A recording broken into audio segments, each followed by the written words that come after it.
The screaming started before midnight. Not the sound of pain, something worse. The kind of keening that strips the inside of a person and hangs the shreds on the rafters. Guards pressed their backs to stone because sound travels differently along a palace corridor, as if the limestone itself has learned to carry secrets. Servants went still in doorways, eyes fixed on faraway points, so they wouldn't have to witness the human voice when it breaks. Within the women's quarters of Golestan, every concubine and princess understood the meaning. They didn't exchange a word because words were for the living, and the girl on the far side of that carved cedar door had been taken out of the country of speech months ago. That girl, Zara, daughter of Asher, a line of Qajar blood linked to old victories and older obligations, had not died in the body. Bodies can be forced to continue. It was her inner world that had been led to a courtyard, made to kneel, and told to disappear. By dawn she would be formally a wife, conscripted into a treaty sealed with 3 provinces, and a signature shaped like a flourish.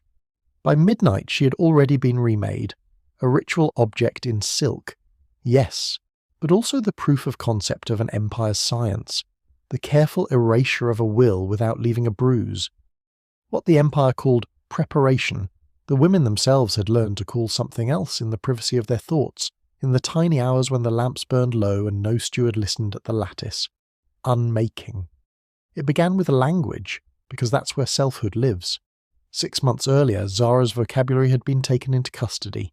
The matron of brides, Zainab with the frozen eyes and the ledger mind, issued the first decree in a voice so even it might have belonged to a clerk reading inventories. 43 permitted phrases, no more, no less. As you wish. Forgive my inadequacy. With permission, may I? I am grateful. A ring of keys around a throat, but each key opened only compliant doors. Anything beyond the phrases yielded punishment so silent it was louder than a slap. Isolation in a side chamber where the oil lamp guttered. A missing place at the mat. The slow, ceremonial turning away of other girls so that Zara stood inside a circle of absence. And the absence did the work. Unused words calcify. Thoughts shrink to fit the containers left for them. She learned to clip emotion to protocol, to swallow a question before it reached the teeth, to fear the accidental abundance of an unapproved syllable. In time, her own mind started translating her into a smaller language. Fear that cannot be named cannot be answered. Confusion that cannot be said becomes the weather you live under. The silence reshaped her like a stream patient with stone. Then movement, because bodies speak too. Where childhood etiquette had trained grace, the imperial syllabus taught diminishing. The 8 movements of submission were a choreography of absence, greeting with the eyes lowered before the spine bends, serving from height to low in a curved descent that rehearsed surrender, retreating without ever turning one's back, a geometry of distrust staged in reverse. Every angle had a number, 30 degrees of neck tilt exactly, never 25, rebellious, and never 35, pitiful. Hands not to rise above the heart, steps the length of a foot only, risky momentum trimmed to safety.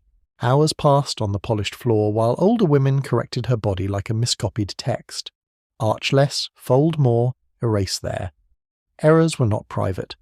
Zainab would call the other girls to witness, to convert instruction into spectacle. "This is pride," she would say, and pride was the ugliest word in the lexicon of obedience. Watch how humility is rehearsed until it is reflex. Shame driven into muscle becomes posture. After weeks, Zara felt the new grammar take root. She would catch herself bending to an empty doorway, shrinking out of a room no one had asked her to leave. The body had learned to speak a dialect the mind could not unhear. What broke trust was the theatre called testing, a term that dressed cruelty in the mild clothing of curricula. At no appointed hour and with no warning, the matron staged little worlds in which Zara could not be right. Zainab played the husband, quicksilver moods, criticisms that contradicted themselves, punishments that arrived whether Zara hurried or was still, apologized or held her tongue. Too eager, then too cold. Too clever, then unprepared.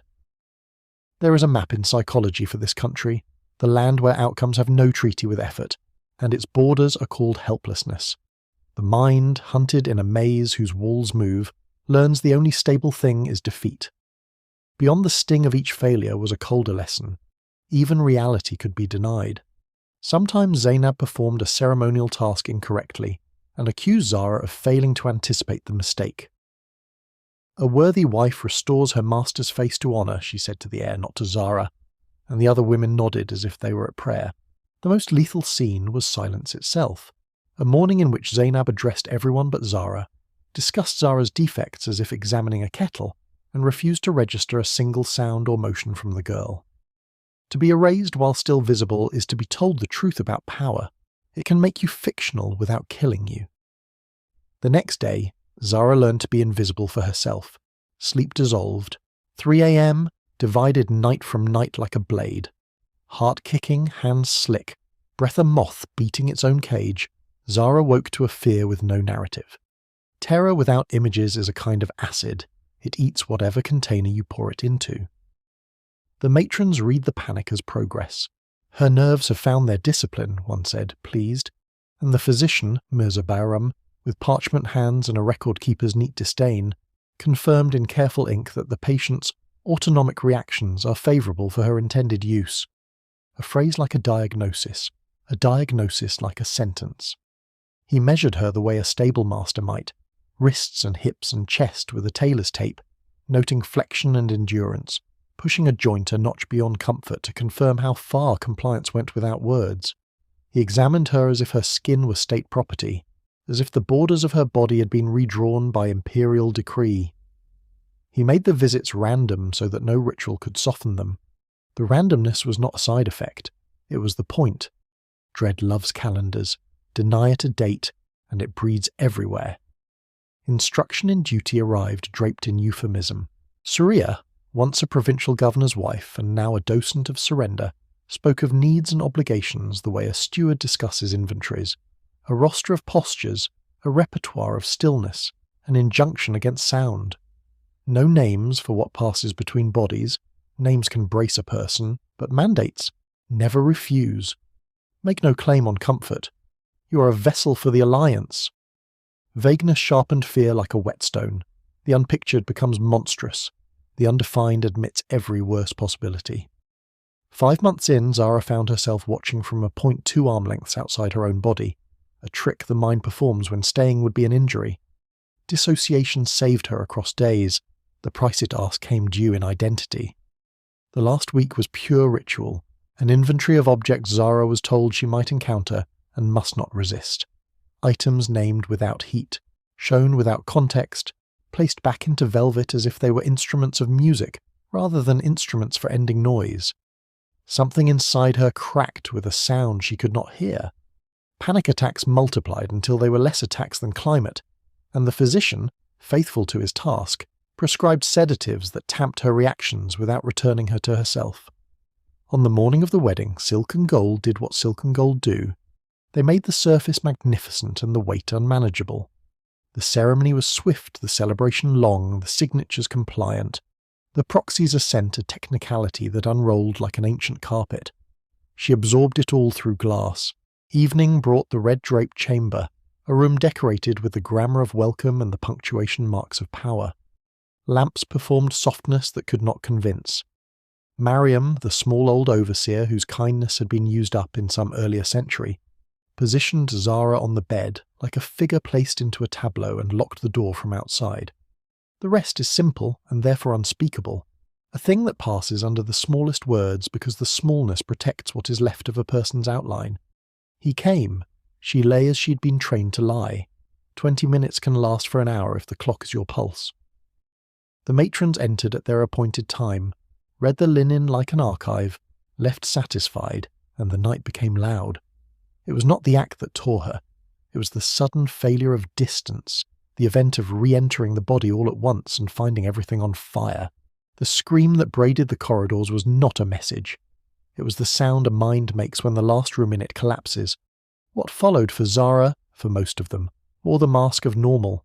She bore a son, and then 3 more children across 8 years.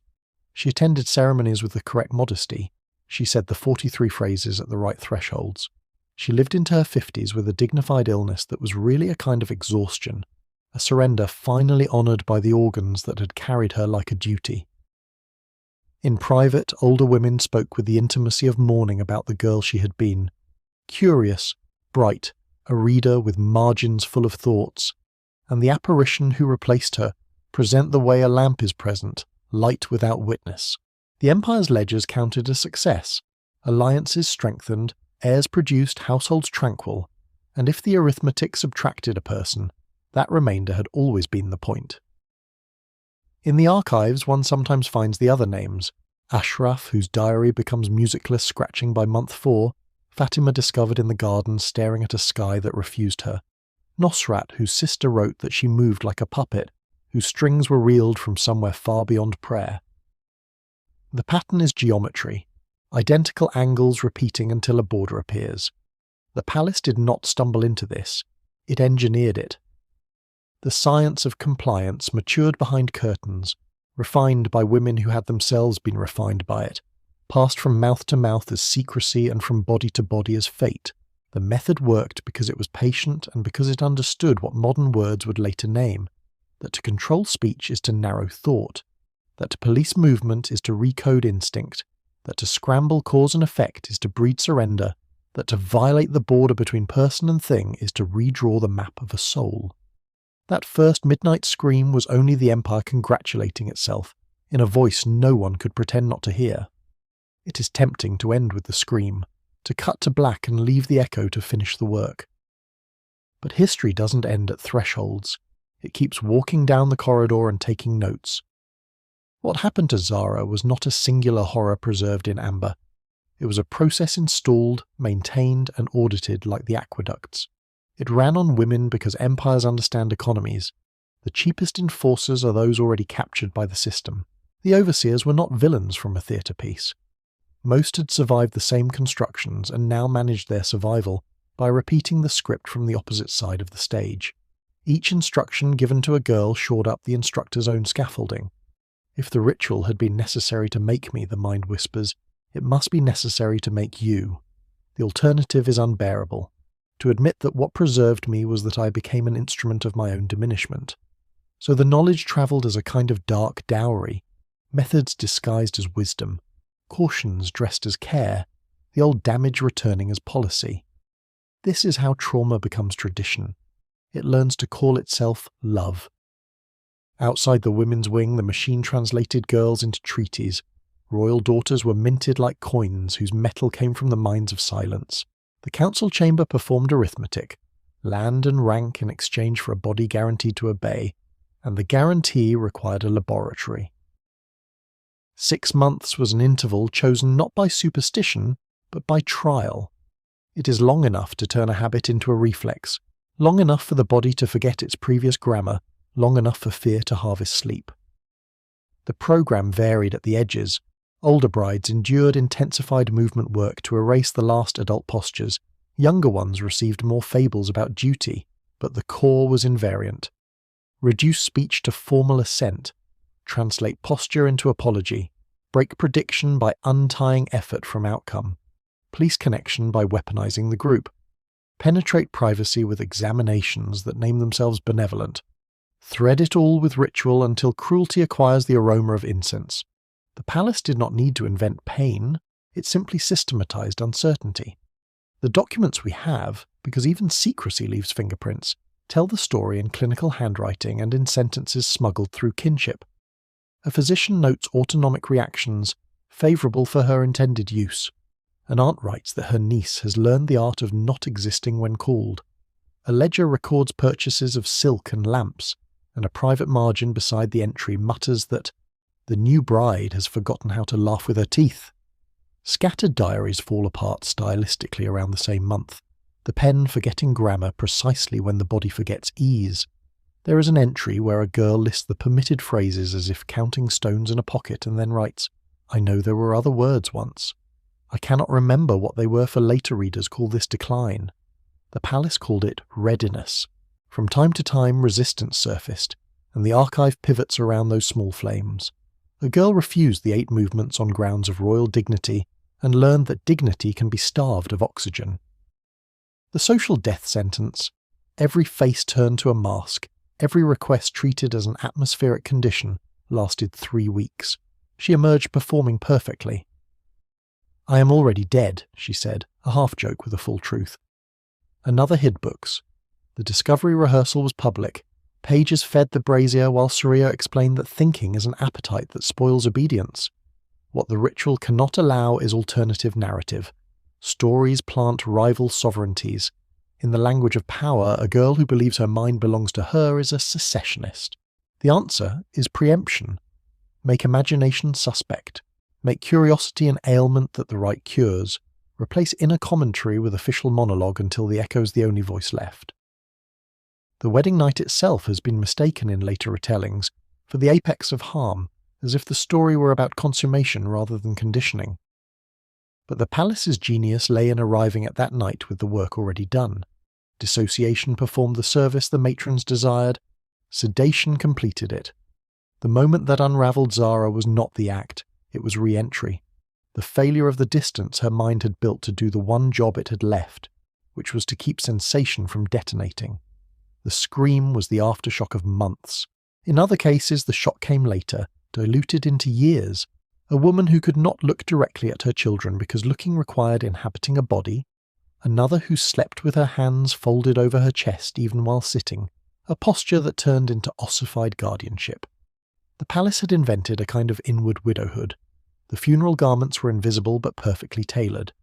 What do we call a thing that perfects compliance without visible force? Later disciplines found names: coercive control, learned helplessness, complex trauma. Intelligence agencies studied versions of it when they wanted confessions unmarked by bruises. Cults stumbled into it and then took notes. Families reenacted it without any formal education because the instincts of domination are common and the tools are portable. The program at Golestan reads now like an index of techniques that outlived the dynasty. Language rationing to shrink thought, capricious discipline to sieve a cause from consequence, social erasure to demonstrate the omnipotence of the group, bodily drills to translate ideology into muscle tone, medicalized violation to launder intrusion as care.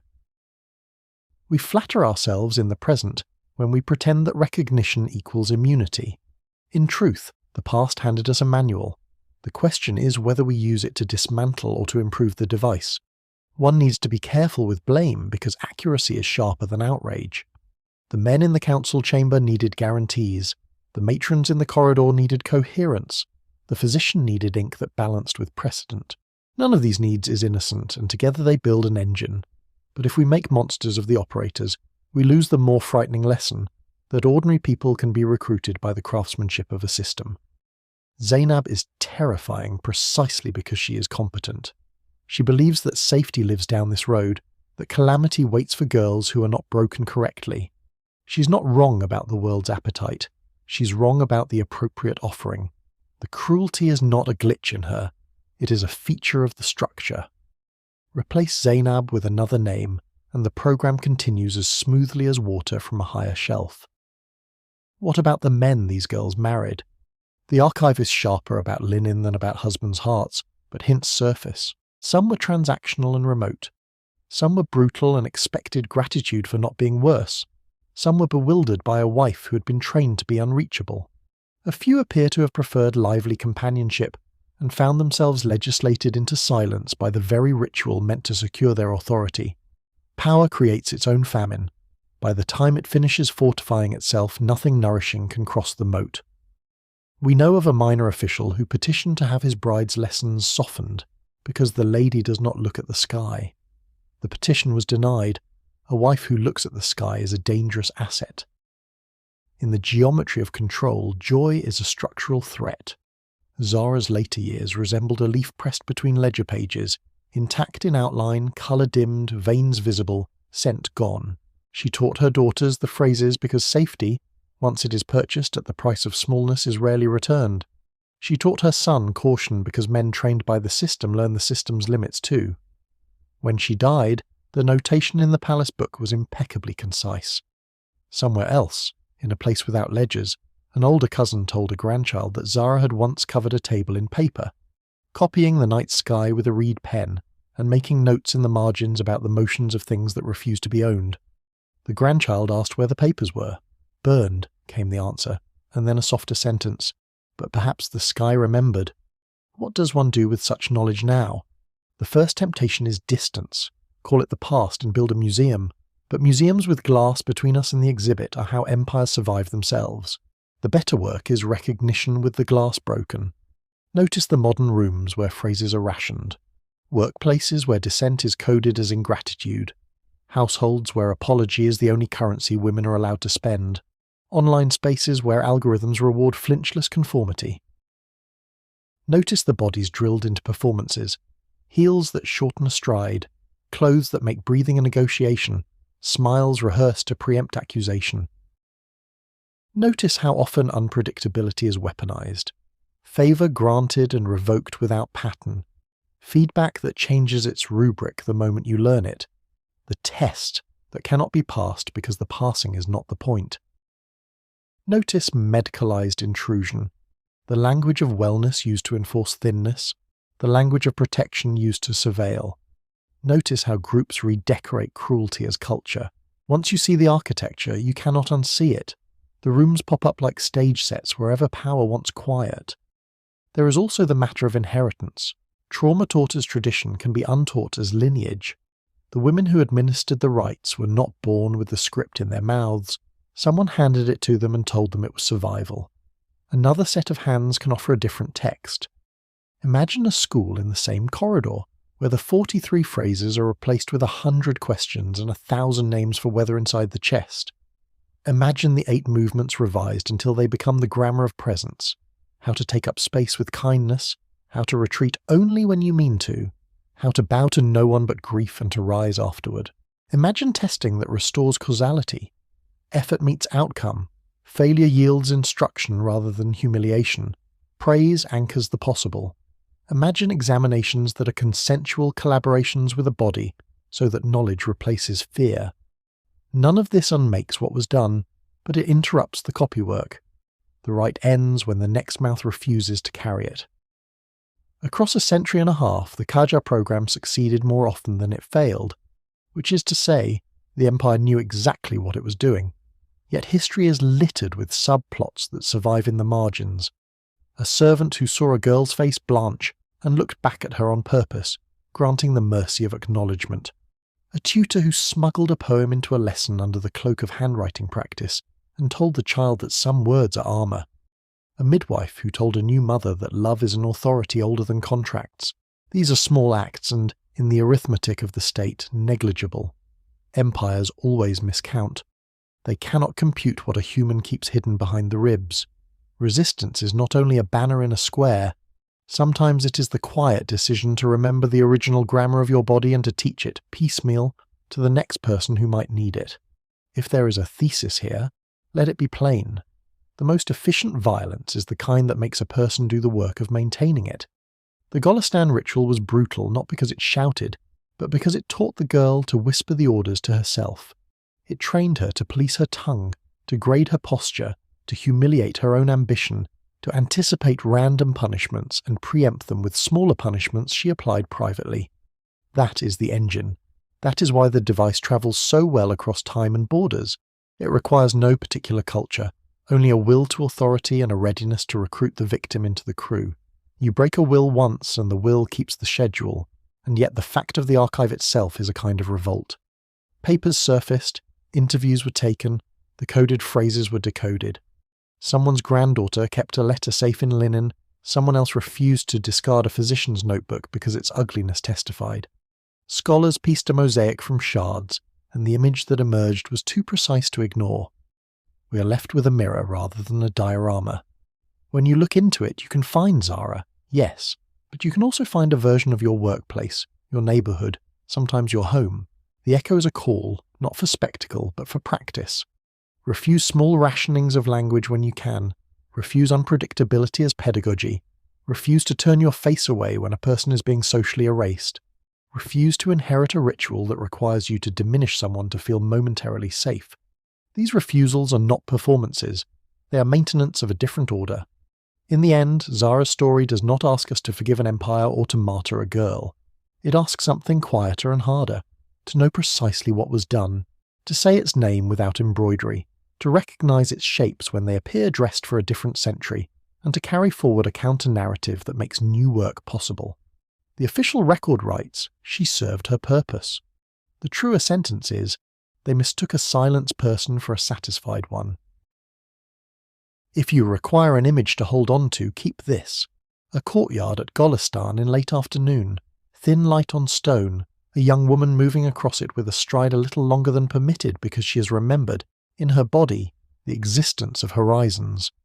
No one notices yet. The ledger does not record it. There is no scream. The revolution here is small enough to fit in the length of a step. It will be taught by example to someone else. And the corridor, patient and old, will learn to carry a different sound. These rituals were not born from faith.